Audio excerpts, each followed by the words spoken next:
Hi everyone, welcome back to UiPath Maestro series. In this video, we are going to understand what is BPMN is. Now don't worry, we are not going to memorize every single BPMN symbol. The goal of this video is very simple. At this end, you should be able to look at any BPMN diagram and understand what it is trying to say. And more importantly, you should be able to get a basic mental model yourself in which you can go ahead and model a business process. Now, before we proceed, let us try to understand why we need BPMN and what purpose it basically solves.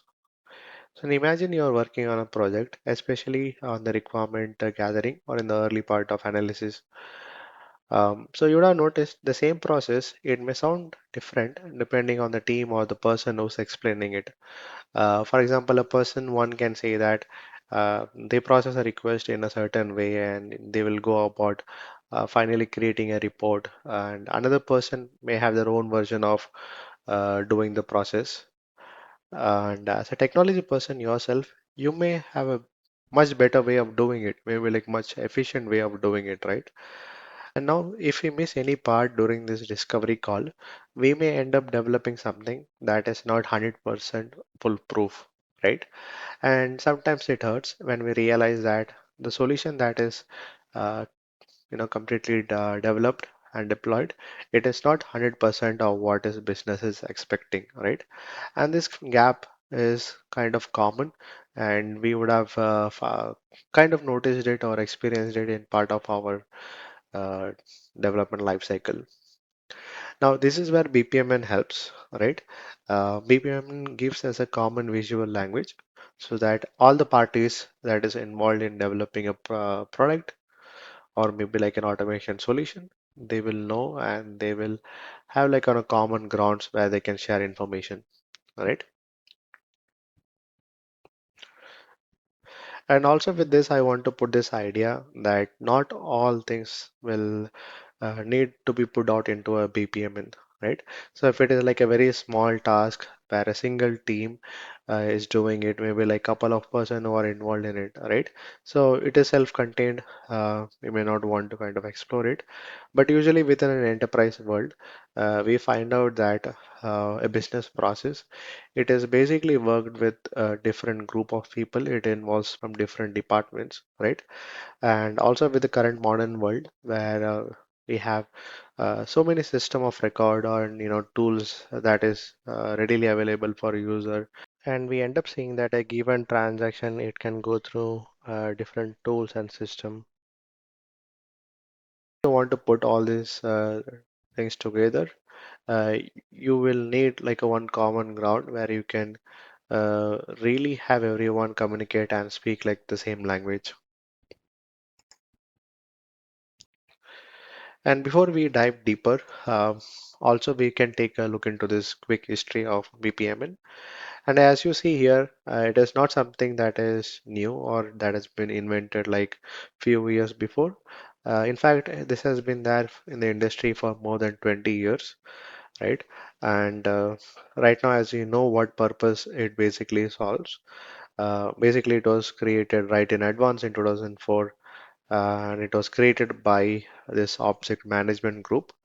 And we can see that it is something that is in use, that is in practice in major of the enterprises even today. Now let us get into the definition. So whenever you learn any technology or a new concept, it is good to at least know the definition once. And again, you don't have to memorize word by word. Uh, so BPMN stands for Business Process Model and Notation. So the name itself, it gives some level of idea about what it is, right? So it is basically a visual way where you can map and you can define a business process. And you basically define it through some standards, through some format. Now I want to emphasize on that because it is not as simple as developing your own version of business understanding within a Visio or any other flows. When you do it, each user may have their own understanding and they may draw something that is not accurate. So with this, you stick to certain standards, certain components, and through which you'll be able to go ahead and model the business process. right? So at the end, the outcome is basically you have a very good visual way of representing your business process. And again, it is standard as I emphasized on it, so that we are not deviating from anything and we're not introducing anything new. And if it is tied up to something like UiPath Maestro, you have got upper hand because you'll be also able to go ahead and automate the steps involved in it. Now, these are the main building blocks of BPMN. I would like to call them as ingredients. So, as like for any recipe to be successful, you may need to know what are the ingredients and basically when you need to add them and at what time you should prefer one over the other, right? So likewise here, if you want to create a better version of a business process, you may need to know when you want to use something over the others, right? But each of these components are very much straightforward, are simple. I would say that if you're coming from a technical world or you already have a certain level of decent experience, maybe like in coding, this will be very much easy for you to pick up. So let us get started and we can explore each one of them. So before we go deeper, here is a quick quiz. How many BPMN elements do you think are there in total? You can pause the video for a second and maybe take a guess. So if your guess is somewhere close to 100, you're in a right range. That is approximately the number of elements that are there in BPMN today.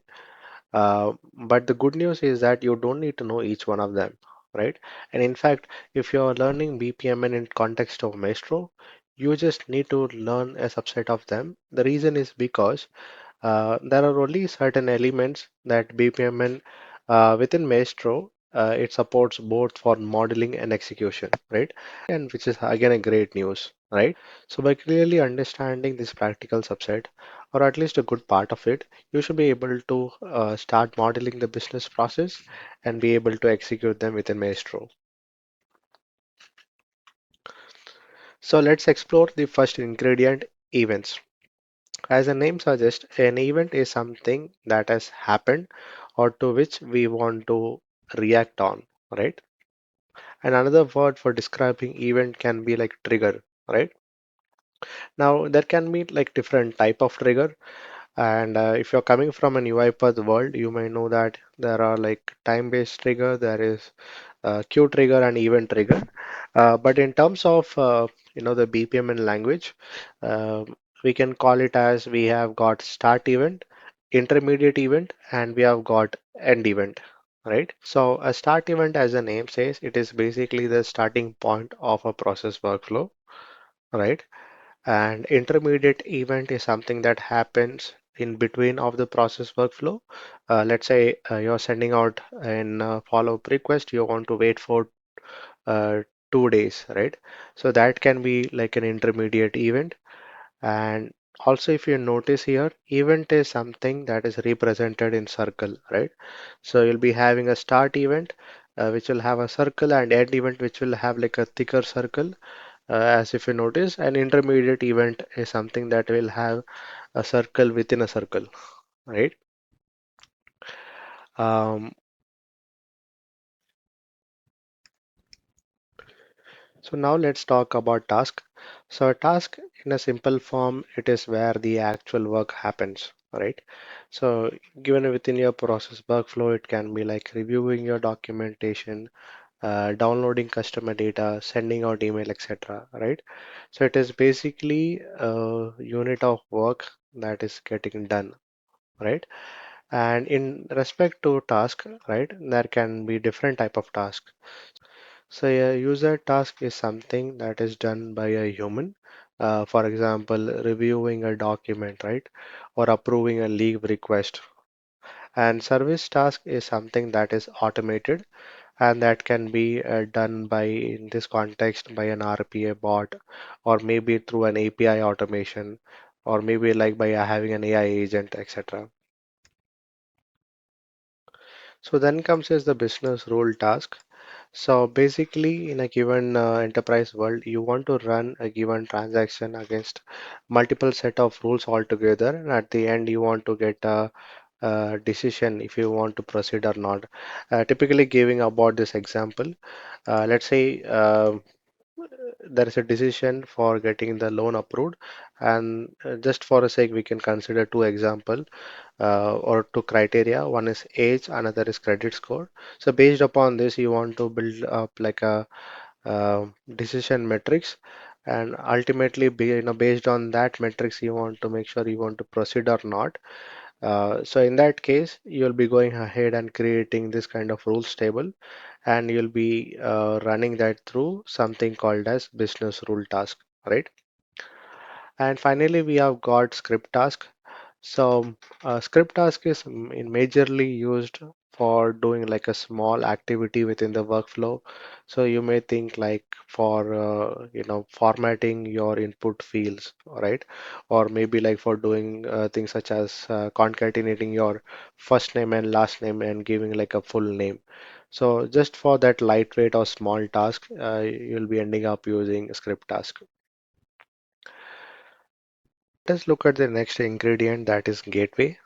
So in a simpler form, a gateway is basically the point where a process decides on which path it should take. And let's say if you're coming from a programming background, so you would have definitely used if-else condition. Now, why would you use if-else? Uh, so basically, you want to execute certain piece of code against certain condition, right? So the same concept applies here. So based on a certain decision within the business workflow, you want to decide which path you should take, right? So at that point, you will be using gateway. So in this given example, let's say for checking the eligibility of an program, you want to decide based on the eligibility if you want to continue or not, right? So in this case, that decision making point, it becomes the gateway, right? So a simple thing to keep in mind here is a gateway will decide based on the decision which process or which path it should take next. Okay, then there are these four main type of gateways, right? And let us try to understand them. An exclusive gateway means that only one path will be taken. Okay, so you can think of this as like a simple if else, right? So within like a simple if else, what will happen from either of the two options? Only one will be executed, right? That is the exclusive gateway, meaning only one path will be taken. Okay, so in the earlier example where checking the eligibility, out of which there are like only two option, and out of the two option only we can choose only one option, right? So that is an example of exclusive gateway, right? A simple way to remember this is exclusive means only one. Okay. Then we have got parallel gateway.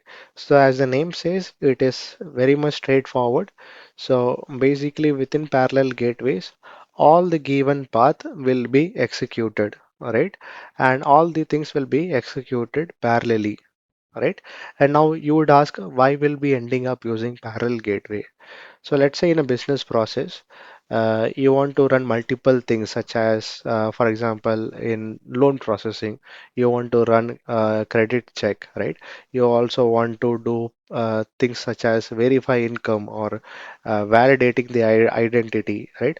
Now, all these are not like a sequential task. All of these things can happen independently, and you better do it parallel so that you'll be able to save a lot of time.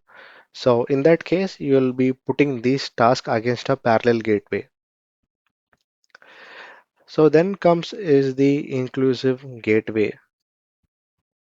Now for this inclusive gateway, let's take a simple example. So let's say for an employee as they are submitting the travel request, right? Now the process may ask what bookings they need, right? So one employee will say that they need only the flight booking, right? Another may say that they will need flight and as well as the hotel booking. And there'll be like a third person who will be saying that I need all the three, right? So in this process, basically they are not choosing only one path, right? So out of all the options, they can choose multiple paths, right? So this is your inclusive gateway, right? So meaning out of all the given path, right? Uh, the request can go to one or more than one path. And obviously, when we are exploring this gateway in further more details, we'll be running this through with some example so that you'll be able to understand this better, right? But for now, just remember this inclusive means one or more than one path will be executed. In other word, some will be executed. Okay. So the last one we got here is the event-based gateway. This gateway is different. Here the process is not deciding based on a normal condition. Instead, the process is waiting to see which event is occurring first out of its list of possible events. Right? Now, let's understand this with an example. Let's say we are requesting some missing documents from a customer, right? Now, either of two things can happen. The customer sends a document first, or let's say the SLA period has been passed, right? So in that case, if the customer sends the document first, you may want to go ahead and process the document. But let's say if the number of SLA days has been passed, then you want to send another kind of follow-up reminder to them, right? So basically here the next path to be executed, it depends on what event is occurring first. Either the event of receiving the document or the event of the timer getting expired, right? So such thing is called as event-based gateway. And just to summarize this once again, and we are spending a bit more time here, but just because it is important, exclusive gateway means only one path will be executed. Parallel means all will be executed. And inclusive means one or more, or we can say that some path will be executed.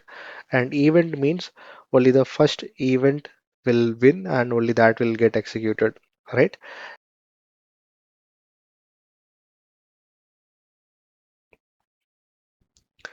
Now let's look at the next ingredients flow. Flows are very simple. It is basically used to connect two different BPMN elements. Uh, the very much common type of flow is sequence flow. So basically within a single BPMN process, you will be using sequence flow. Then we have got message flow. So as the name says, it is basically used to show the communication between different participants. The only simple difference here is sequence flow shows the order within a process, whereas the message flow, it is something used to communicate between the participants. So now let's talk about pools and lanes. So this is very much straightforward as you can see on the screen. It is more about the swim lanes.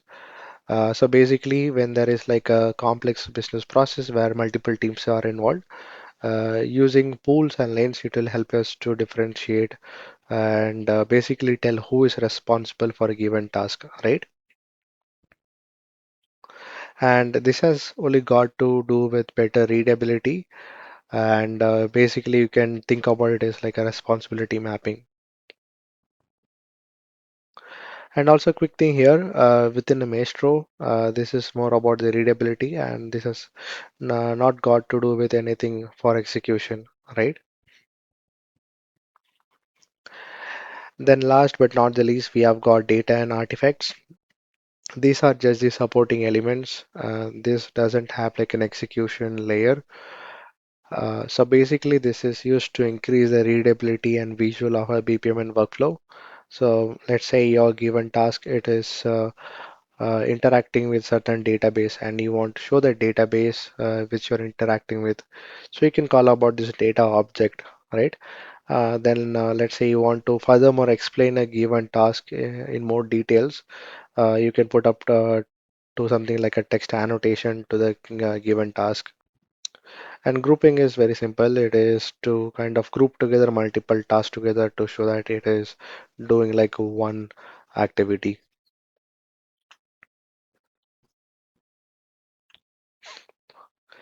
So that's it about knowing all the main ingredients about the BPMN. So the next thing that comes is when it comes to like modeling a business process, right? These are the things that you want to ask as you go about modeling and kind of putting together the BPMN. So at first, you always need to get like what is the trigger point, right? Or what is the starting point of the business workflow, right?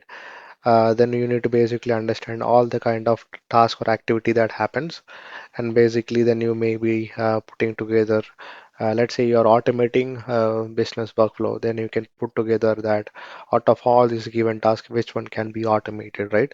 Or which one will be like more about like a human review kind of task.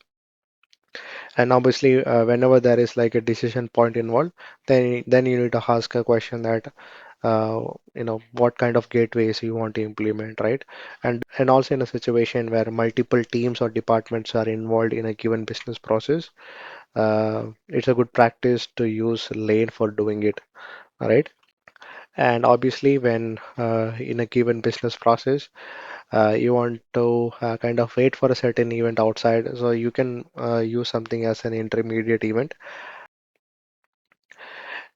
Okay.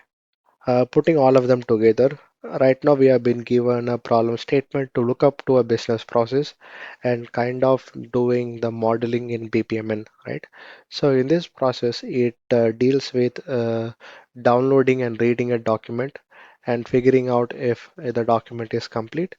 If not, then we will be requesting a follow-up. We'll be waiting for 2 days before doing a final check. And if all is complete, we will run rules and we will call it as our final status complete. So let's model it. So at first, everything will start with like a start event. Then we want to check our documentation, right? So for that, we'll be putting our service task here. Then after that, in order to decide, if the document is complete or not, we want to use gateways, right? So we'll be putting a gateway here, and obviously we'll be taking only one path, right? Out of the possible path. So we'll be using an exclusive gateway here, right? So happy path scenario, if we receive the document, we'll be running the rules, we'll be finalizing the status, and everything is complete. And let's say if it is not, then we'll be requesting the missing document. So in this case, a user can call and they can request for the missing document. And if you're able to understand and follow me through in this example, and at least by seeing the screen, you are able to make sense about the BPMN element, congrats, you're doing really great. And with that, we complete our video on BPMN. So let's do a quick recap about this video. BPMN, it exists in first place because there was a need and there was like a communication gap between the technical and the non-technical team. So we get like a one standard way of representing the business workflow, and it is standard that is still maintained by OMG group. Then we looked at the ingredients. We had looked at the six ingredients actually. So events, tasks, gateways, flows, right? And then finally the supporting elements such as pools and lanes and data and artifacts. Then also one important thing here is in order to understand Maestro, you may not want to know all of the BPM element. In fact, you need to know only a subset. And whenever you go about business modeling, you may go about asking these questions, right? And when you are able to ask this question, then based on that, you are able to make sense about what element you want to use. You will be in a very good shape.